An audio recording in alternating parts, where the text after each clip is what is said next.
What's up guys, JC here, back again. So I thought I'd get back into some death battle reactions. We are about to get into this new video. This is Doctor Strange versus Dr. Fate. Now I only know Doctor Strange, but I have not heard of Dr. Fate. I'm probably going to be expecting a lot out of this one, considering my money is on Doctor Strange already. With that being said, let's jump right into this video. Let go.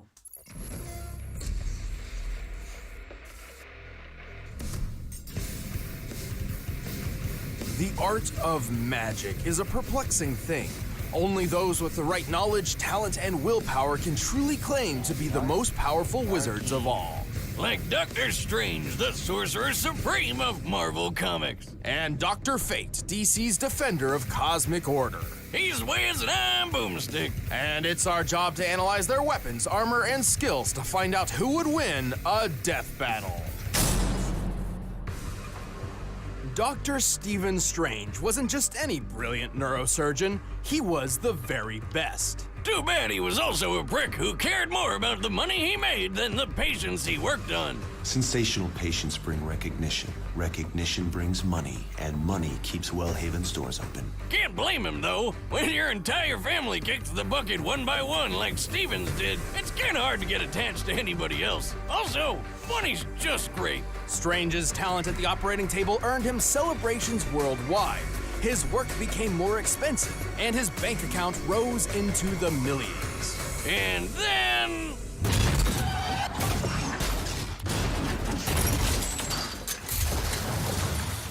Don't text and drive, kids. We all know Strange survived, but his hands got terrible nerve damage, making them useless for complex tasks like, oh, I don't know, surgery. Pretty inconvenient. To find a cure, Strange spent his entire fortune and traveled the globe until he found the Ancient One. He had heard of this man's befuddling mystic healing powers, and at this point, he was up for trying anything. But the old dude refused to cure him. Instead, he offered to teach Strange how to use magic himself and become a superhero. Who needs hands when you have magic? Through his training, Strange discovered many secrets of the universe, along with plenty of handy spells. He has learned so many charms, jinxes, enchantments, conjurations, hexes, and incantations that it would be impossible to list them all now, but he certainly has his favorites. Like the nearly unbreakable bands of Cyttorak.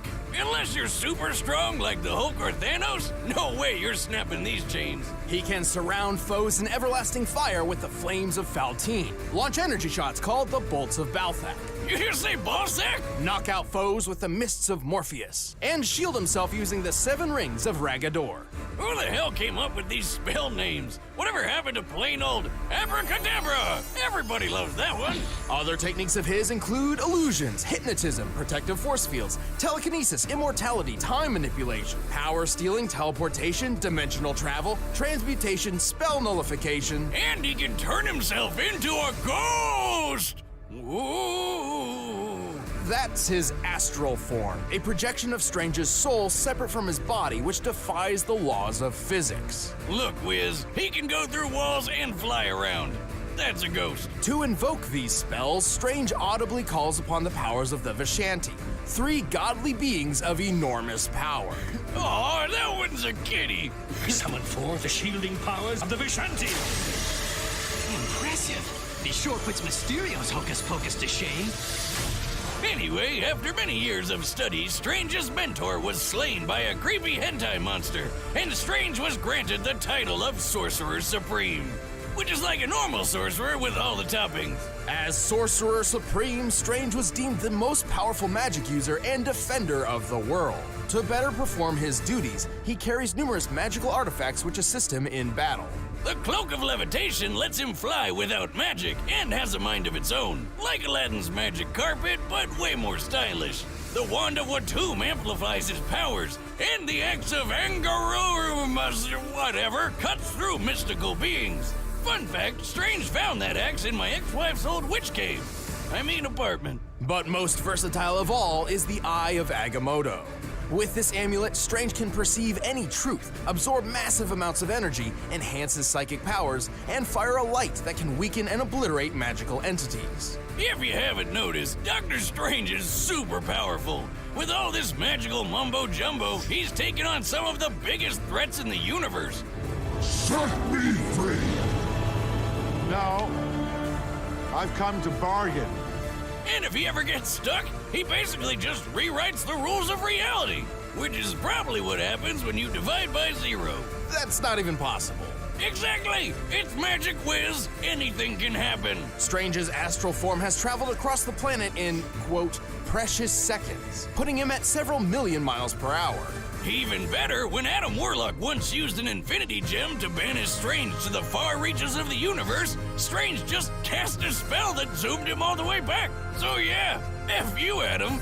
Given what we see here, Doctor Strange was most likely sent to a void, or a large empty area between galaxies. The void where our galaxy resides is about 2 billion light years in diameter, with the Milky Way set relatively close to the center. Based on Strange's conversation here, we can assume a generously short time frame of 5 seconds. So, Strange must have moved over 4.2 septillion miles per hour. That's 6 quadrillion times the speed of light. Damn! Oh, how about that time he ripped the soul out of his arch nemesis and sent him back in time? Or when he restored his cloak of levitation from mere scraps? Or when he beat up Galactus and totally scrambled his brain? With his immense magical prowess, Strange has survived blasts from Voltor, a robot with the power to move stars, and even withstood a supernova. At minimum, an exploding star outputs over 350 septillion gigatons of TNT. That's 6 octillion times greater than the Tsar Bomba, the most powerful nuclear weapon ever made. Not impressed yet? Well, Strange can manipulate and detonate stars himself.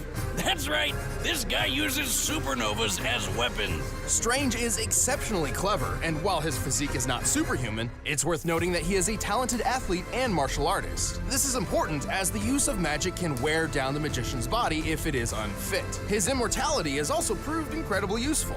I'll say, he's looking pretty good for a guy born in the 1930s.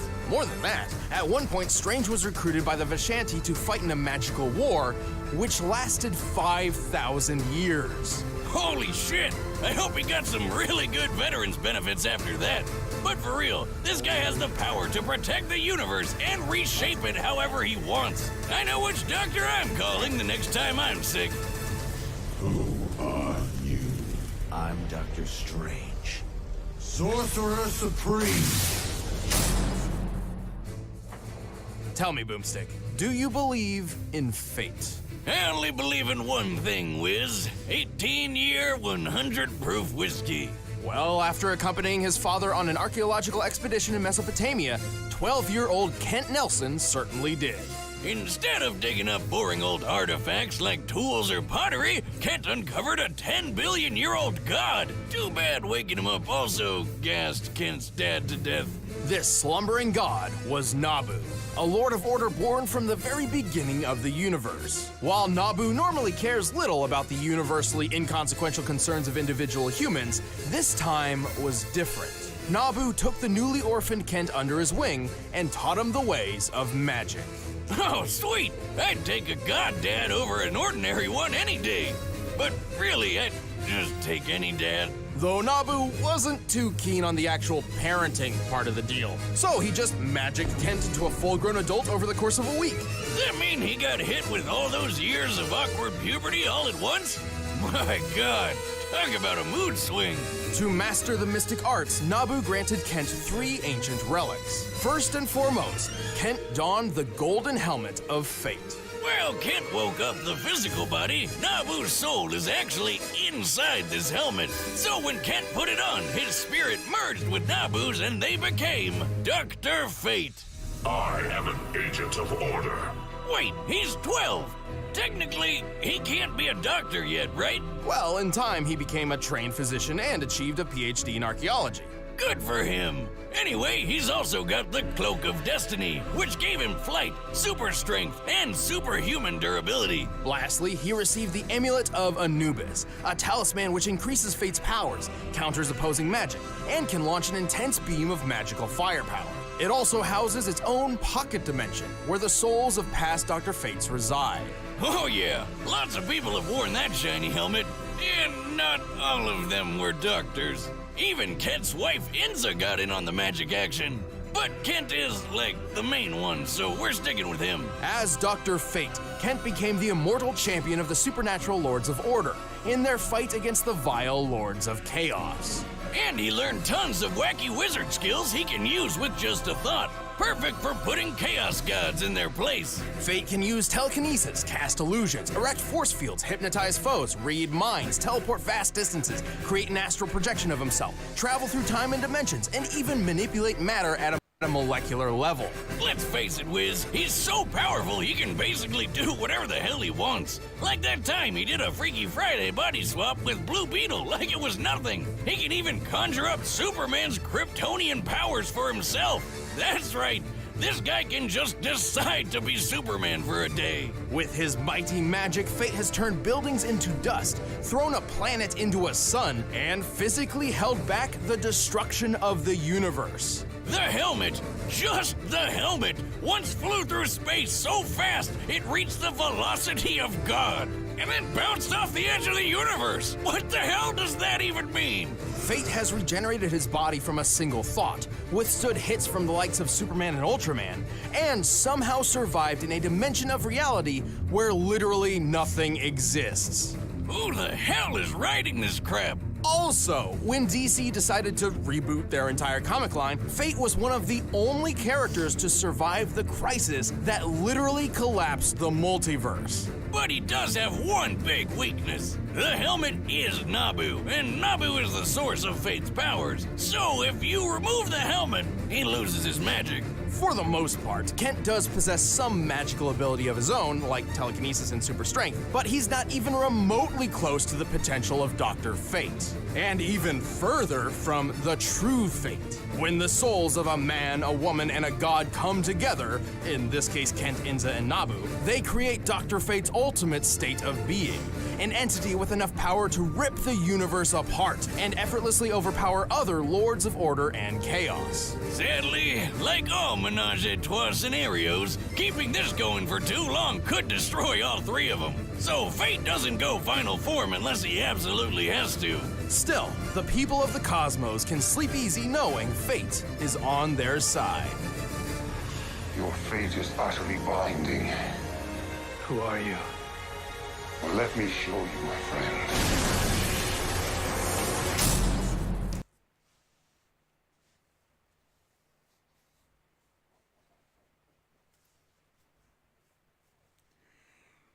I'm starting to reconsider that bit. I'm still taking Doctor Strange. All right, the combatants are set. Let's end this debate once and for all. But first, I'll teach you how to be a wizard in the kitchen.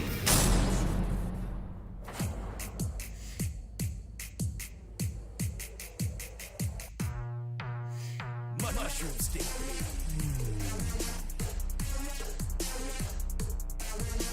Non-GMO. Let's get this.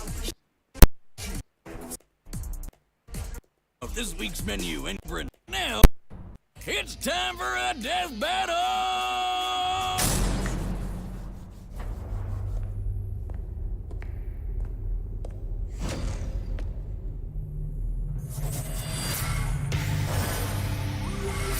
Stephen Strange. It has come to my attention that there are two Sorcerer Supremes in this existence. I am here to resolve this embarrassment. I see somebody needs a lesson in manners.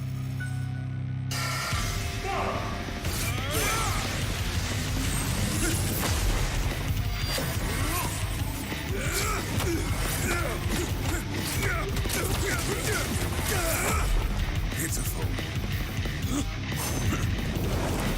Taste the flames of the Fontaine! How's that for embarrassment? Fool, you are merely a doctor. I am a god.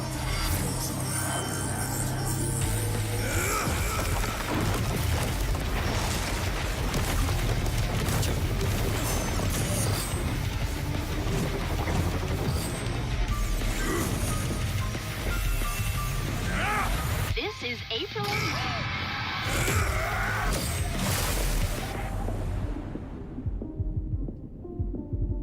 Wait, what?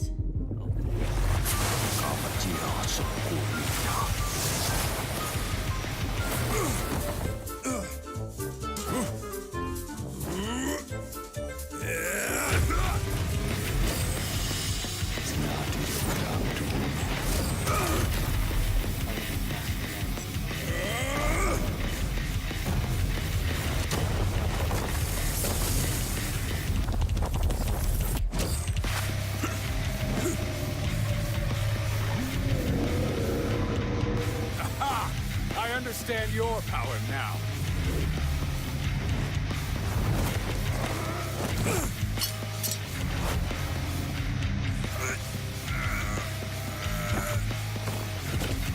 So the god is just a man in disguise.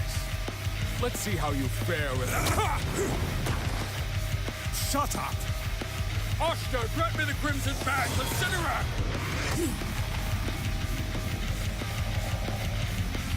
A friend once told me the helmet doesn't make the man.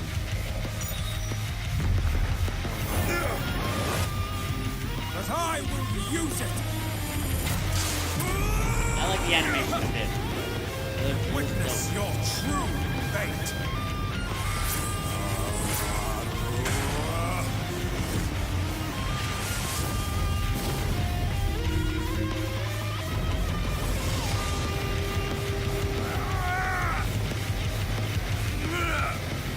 I can't stop you here.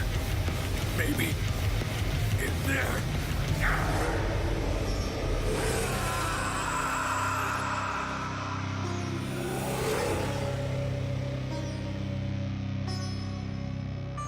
By the hoary hosts of August. Where am I? Doctor Strange, welcome to our home.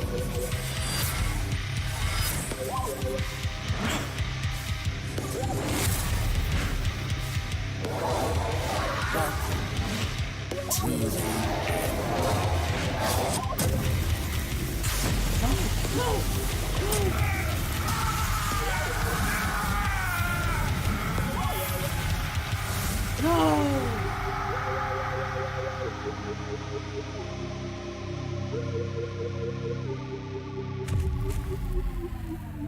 Damn it.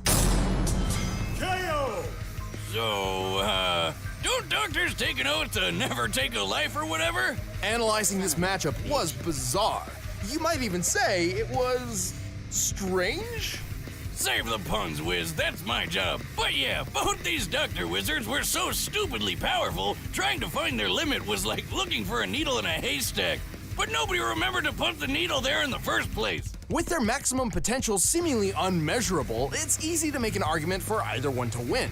If given the chance, Strange could have certainly, say, stolen Fate's powers, or maybe even just willed him out of existence. I bet plenty of Strange fans are letting us know how in the comments below. And that's fine, but Death Battle looks at the larger picture to find the most likely outcome of them all, and Fate simply held the advantage on a grander scale. Strange may have fought a 5,000-year war, but Nabu's been around since the beginning of the universe. Over 10 billion years. He definitely had way more experience. Fate also had the advantage of casting the majority of his spells non-verbally, while many of Strange's required specific hand movements and incantations. Still, it was only a matter of time until the Eye of Agamotto informed Strange of Fate's one weakness. Depowering him wasn't as easy as you'd think.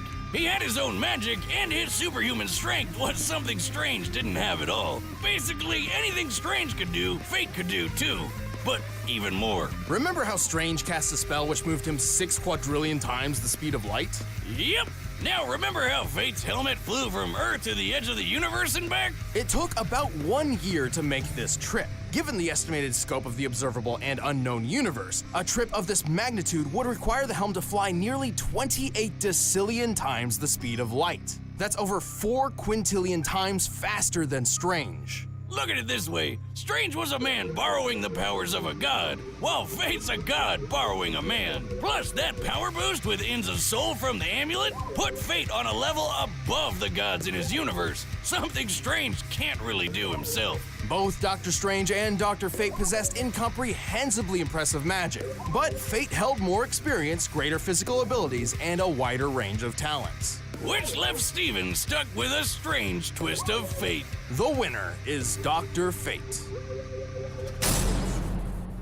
That was a load of bull crap. I still say it should have been Doctor Strange. But if that's how the research goes, there's no saying I can't argue with that. I hope you guys enjoyed that video of me reacting to Death Battle. There will soon be more in the future. If you guys did enjoy it, make sure to leave a like, share, and subscribe. Leave your comments. And I will see you guys next time.